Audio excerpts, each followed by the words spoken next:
Have you ever wondered why boats and ships measure their speed in knots and not miles per hour? Hey everyone, Captain Anthony here. I wanted to start a new series called Maritime Mondays, where I talk about everything from maritime history to answering questions as to why things are the way they are in the maritime world. Today, we're going to talk about the difference between knots and miles per hour and figure out why that even came to be.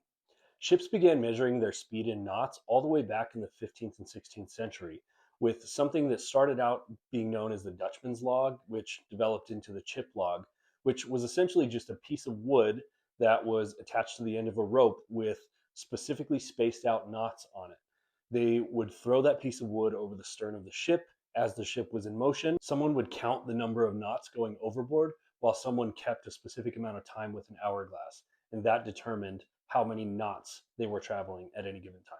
So that meant 1 knot equals 1 nautical mile per hour. And nautical miles are different than land miles. A nautical mile is 6,067 feet, whereas a land mile is 5,280 feet. So when we compare knots to miles per hour, 1 knot is about 1.15 miles per hour. So if you're going 20 knots, you're going about 23 miles per hour. What's interesting about that, though, is that the nautical mile didn't have an international standardization until 1929. Thanks for watching. Follow me for more Lake Powell, maritime history, and boating education. See you on the water.